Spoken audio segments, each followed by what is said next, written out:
Hey guys, Michael with you here, finally back for, well, I guess you could call this a teaser episode for the next series of the Java VTMs. In this video, we're not actually going to do any real coding towards the program that we're going to build in Series 2. Instead, I want to introduce you to the development environment that we're going to be using throughout the next set of videos. So, if you remember, if you followed along for the first set of videos, I was using a text editor, I was using Notepad++, you guys were free to use whatever you wanted. We were writing all our code in just a simple text editor, and then we were coming over to the command prompt to compile our code. So remember, we had to come over here, save our code, come over here, javac, hello world.java, compile it, then to run it we had to type java, hello world. I spelt it wrong. Again, that's a problem, spelling things wrong, you get errors, but then run our code and it worked fine. This is fine for smaller programs like what we'd covered in the first series of videos, but the thing is, when we start building more complex applications, things get a little bit more complicated and hard. It's a bit trickier to remember exactly what you need to compile, how to run the code, things like that. That's where an integrated development environment, or IDE, comes in.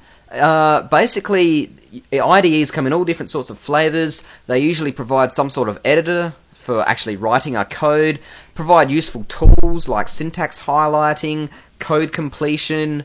We can compile and run our code from within the editor, and we can do things like debugging our code, all nice features that make life for us easier.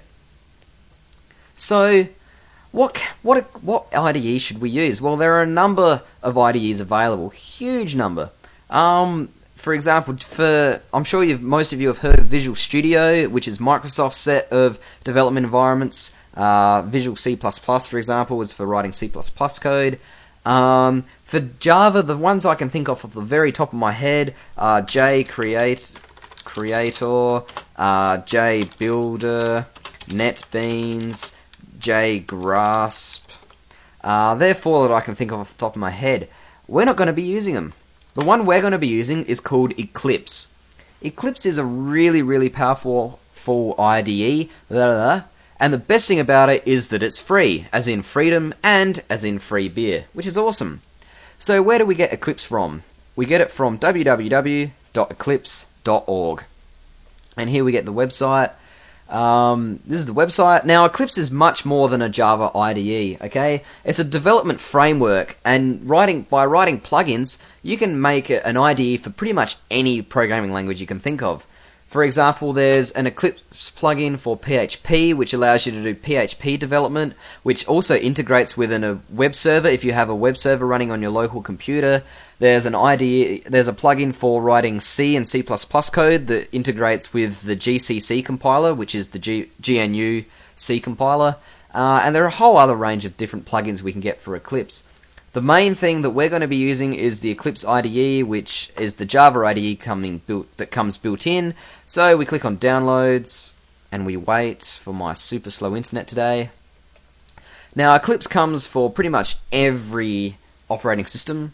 Download now for Windows, which is the one we want to do. You can go for other downloads for this version, which will take you to downloads for Windows, Linux, Solaris, AIX, HP UX, Mac OS X, of course. You can download the source, because again, it's open source, and compile it yourself if you want. Another thing to note, if you're using Linux instead of Windows, if you just go to your package manager and type in Eclipse, chances are it already comes as a package for your system. Most distros do. So anyway, Eclipse IDE, click on that to download for Windows. It's a 120 megabyte download, which might be a pain for those of you on slow internet connections. I apologize for that. Again, you don't have to follow along using Eclipse. You can use any IDE you want, or again, you can use text editor if you so desire. Again, it's found a mirror for us. Find a mirror that's closest to you, of course. Click download. Excuse me. And when it's ready, save to disk. Save it wherever you want. I'm not going to do it because, again, I'm on dial-up for the next few days, so it's going to take me forever. But luckily, here's one I prepared earlier. So, the download comes as a zip file, so we can just extract this to wherever we want Eclipse to be stored. I'm going for on my E drive in the programs directory, which is not program files that Windows uses. I just put it here because it's nice. So we'll just extract this. Creates an Eclipse folder for us, which is nice of it. Now, because it comes as a zip, there's no installer for Eclipse, so we just get the Eclipse exe program, which is how we run it. What I like to do is usually send to desktop, create a shortcut. It doesn't put any icons in program files, things like that. You have to do it yourself. So anyway, first time we run Eclipse, we get this. Oh, if by the time you see this video there's a later version of Eclipse out, don't worry, because there's usually not huge changes between each of the versions. For example, Eclipse 3.1 and Eclipse 3.2 are very similar as far as the workbench is concerned. So don't worry about that. Anyway, the first time we run Eclipse, we get this dialog box, select a workspace. This is the directory where Eclipse is going to store all your source files, project data, all that sort of thing. So choose wherever you want it to go. I'm going to choose Java workspace. It's a good idea to check this, otherwise you get this dialog every single time you start Eclipse. So press OK, and it loads. Okay, I'll just move this in so you can see it. This is what we get the first time we start Eclipse. We can go to the overview, we can go to see what's new, we can go to some samples, or we can go to some tutorials, or we can simply go to the workbench, which is where we do all our work, believe it or not. So we'll click on that. And this is the Eclipse workspace. Incredible, isn't it? There's a lot of things here that we have nothing in them at the moment. That's because we don't have any projects open. So we've got problems, Javadoc, declaration, all sorts of things that have nothing in them. So the first thing we need to do is create a project, which is where we kind of make a program, basically. So how we do that? There's a couple of ways. We can click on here, new project, or we can go file, new project. New project wizard. There are a few different types of projects we can create by default. We have a Java project, a plugin project if you want to write a plugin for Eclipse. We can check out files from CVS, which is the concurrent versioning system. It's a version control system for usually for source code. Pretty much every open source project on SourceForge, for example, uses it. So we can use CVS directly from within Eclipse, which is nice. So anyway, we're going to create a Java project. So press next. Think of a nice name. We're just going to create a simple test program to demonstrate. Create a new project in the workspace, or we can create a project from existing source if we have already got some code that we want to use. We can tell Eclipse which Java runtime to use. In this case, I only have one installed on my computer, so it's going to be Java 1.5. Project layout. This is important. We can use the project folder as the root for our source and class files, which is what we did in the first series of videos. If I type dir here, you can see that we had all the class files mixed up with all the Java files, which is fine, but the alternative is to create separate source folders and output folders. What that means is Eclipse will create a src folder for all our source files and a bin folder for all our generated class files. So that's what I like to do to keep things neat and tidy. You don't have to if you don't want to. It doesn't make any difference to how our program runs. So just press next. Okay, this page we're not going to worry about too much. It's for if we need to add libraries and things to our project, if we're using third-party libraries with our programs, which we're not going to be in this case, so we'll just leave it out. So anyway, this is the binary folder where Eclipse outputs our generated class files. By default it's bin, which is nice. I'm going to leave it as that. You can choose whatever you like. So we now press finish, and you can see now that we have a test folder here, which is our test project. And we've got a source folder which is empty. That doesn't really get us anywhere. So the first thing we need to do, like all the other times we've written programs for Java, is create a class file. How do we do that? Well, I can think of 4 ways right now. We can right click on our source folder and go new class. We can click on this button for new class. We can click on the down arrow here and go to new class, or we can go file, new class. It doesn't matter, they all bring up exactly the same menu. New Java class. First thing we need to do is give the class a name. I'm going to call this Hello World. Again, this is a very simple example just to demonstrate how Eclipse works. It says here, the use of default package is discouraged. We haven't really talked about packages in Java yet, so it doesn't matter if you use the default package, or you can give it a name. You can do whatever you want. I'm going to leave it default package. It doesn't really matter. I don't care. These public and default modifiers we can change. We're not going to worry about it for now, because we haven't really discussed use of object-oriented programming. We're going to do that in the very next video. So anyway, we'll leave those for now. Eclipse can create some methods for you. For example, the main method. That'll be useful, so I'll check that. The rest I'm okay with. Generate comments. You can set up project properties, so Eclipse will automatically put in certain comments for you for all the files you create for the project. For example, if you were creating a project that you were releasing under the GNU GPL, General Public License, you can set up in your project properties a comment for at the start of every file. It includes the little excerpt of the GPL saying this is copyright released under the GPL, and you can put that in and generate. By checking that box, Eclipse will put the comments in for you automatically. For now, I'm not going to worry about it. Actually, I'll check it and see what it does by default. So I'll just press finish. Now you can see in our default package we have hello world.java. Over here we've got an outline of everything that is in the hello world class. At the moment it's just a main method. So what we've got here, we've got this comment was for every every file. This is a java.comment for the hello world class.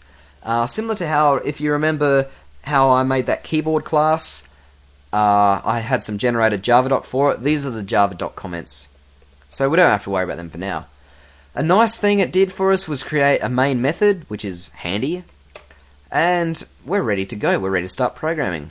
So hello world example. By now, we all know how to do hello world. Just type in system.out. Now you notice, if I press dot now, Eclipse comes up with a list of methods that we can potentially use. So if this is really handy, if we don't exactly know the name of the method we want to use, we can go through and find it. We want to do the print line statement, which takes in a string as its argument. So we can just double click on that, and it's finished off the line for us. So we can just put in hello world semicolon. And that's our hello world example done. Pretty simple. So there's a few things I'd also like to go through. The first thing is that in Eclipse, we don't have to explicitly compile our code. If you remember, when we were dealing with the command prompt, we had to type in javac star.java to compile our code. There's a bit of an error there, don't worry about that. That's from an old piece of code. In Eclipse, every time we save our file by either going File, Save, Save As, Save All, or hitting Control S, every time we save our file, Eclipse recompiles our project, which is nice and handy for us. So that's our program compiled. Another thing that's really handy is if we're typing and we do some typos, as we all do. For example, we spell system wrong, Eclipse will highlight the code that's wrong, similar to how Word highlights spelling errors. So that's underlined in red, which means we've got an error. We also have an X here, and we also have a little red square here. So if we save our file now, we get a compiler error. Now this is exactly the same compiler error as this one. System spelt wrong. System does not exist.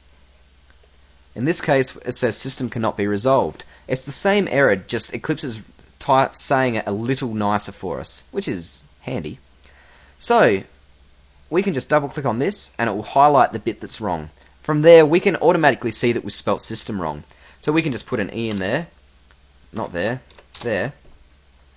That red X gets blocked out and the problem's gone away. So if we save it now, the error's gone. Another thing we can do, and this is really, really handy, I'll just resize this so you can see it. System cannot be resolved. If we right click on this error and go to quick fix, Eclipse will come up with a number of different ways that we can potentially fix our problem. For example, it suggests that we can create a class called system, which would make the problem go away. We can create a local variable called system. We can change it to system, in other words, fix the spelling mistake, which is the one we actually wanted to do. So we can press OK now, and Eclipse has fixed the problem for us. We almost didn't have to think at all, which is really handy. This comes in really nice if you've got a lot of errors that are all the same and you can't be bothered going through them all. You can get Eclipse to do it for you. You do have to be careful to make sure you select the correct quick fix, but again, it's a tool there available to us. We don't want to overuse it, but it can come in very handy. So with that, we've created a Hello World program. How do we run it? Well, because this is the first time we've started Eclipse, the run button's here. This is the debug button. We'll go through debugging in just a sec. If we press run, we come up with this box.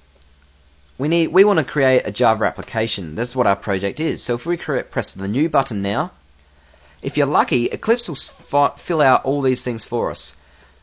So it's gone to the test project. The main class is called Hello World. It's found, in other words, it's found the main method that we've created. So if we press run now, we get this Hello World down in this console window. This is similar to how it prints out things to the command prompt when we're doing from the command line. So if we press run button now, it automatically runs the program for us. We don't have to worry about it. Similar, if we want to have command line arguments, we can specify them here. So remember what one was it? I can't remember which file it was. But we did something like Java program and we put in some command line arguments here. That's how we do it in Eclipse, is by specifying them here. Fairly simple. So that's how we run our code. Very, very easily. We don't have to go to the command line. We can do everything from within our editor. Also, we can change what's typed in here. Now we can save our code. Eclipse automatically recompiles it for us. So if we press run now, we get the new output. So that's kind of handy. The other thing that's handy is the debugger. So what I'm going to do to demonstrate this is come up with some variables. Int I equals 0, int j equals 10, and int k equals I plus j. Okay? Now we'll save this, and we get a little exclamation mark here. If we go to problems, it says that the variable's never been read. Okay, we've got this variable, but we're not actually doing anything with it. So that's not a compiler error, it's just a warning saying that we've got some code that we don't really need. So we can just do a quick fix here by right clicking here, or down here. We can remove it, we can rename it, we can change it to final, we can do all sorts of things to fix it. We're not going to worry about it. I just want to demonstrate the debugger. So to debug our code, we press this button here, or we can press F11. The first time we run it, this kind of launch is configured to open the debug perspective. Do I want to open the perspective now? Yes, I'm going to say remember my decision. Because when we debug, we want to be in the debugging perspective. And this is it. Now, you notice that the program's pretty much finished because... Actually, no it hasn't. We just resume. Nothing happened. If we put a breakpoint in here... Oh, I already had the breakpoint in there by double clicking. Never mind. If we just debug our code now that I've removed it, nothing happens. We just run our code. To debug our code, we need to put in breakpoints, and they're points that specify where our program stops. Okay? So I'll put one here, and I'll put one here. So now if we debug, we can see that the code stopped on this line. Int I equals 0. This stops before we actually execute this line of code. Okay, so we haven't actually declared the I variable yet. So if we just step through this into, now we're up to this line of code. We've got this variable I that's equal to 0. We step into this one. Now we have j equals 10. We haven't executed this line yet, but we're about to. Now, what this is so useful for is if we've got a program that's generating some weird output and we don't know why. The debugger will show all our variables and what their values are, which comes in really handy. So if we can see why we're not getting the expected output that we want.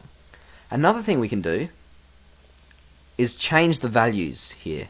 So at the moment, if we execute this line of code, we'll get I plus j, which is 0 plus 10, which will give us the k equals 10. If we change this value to, I don't know, 102, now if we execute this line of code, we've got k equal to 112. We've actually changed these values while our program is running, which normally we wouldn't be able to do. So now we've got this k's been added together and we've got this value. We can see what it is, even if we aren't printing it out. So that's what debugging is all about. It makes it easier for us to find problems with our code. We don't have to put in a heap of print statements to see what's going on. So that's the basic idea of debugging. And to get back to our Java perspective, we just click on this Java button here. And that's it. That's pretty much all I want to cover in this video. We've had a quick look at Eclipse, we've talked about how we can get it, how we use it, create a project, create a file, run a program, debug a program, looked at quick fixes, how the compiler errors are presented to us, and all sorts of cool things like that. I didn't want this video to be a whole big lesson in Eclipse because it really is such a huge program. We wouldn't be able to do it in a short video like what I wanted to do. But we're going to be figuring out Eclipse as we go in the next project. Again, if you don't want to use Eclipse, you're feel free to do whatever you want. Use Notepad, use any other Java IDE. The code we create is going to be exactly the same. It's only going to be how we debug and run our code that's different. So with that, that's going to wrap up this video. So thanks a lot.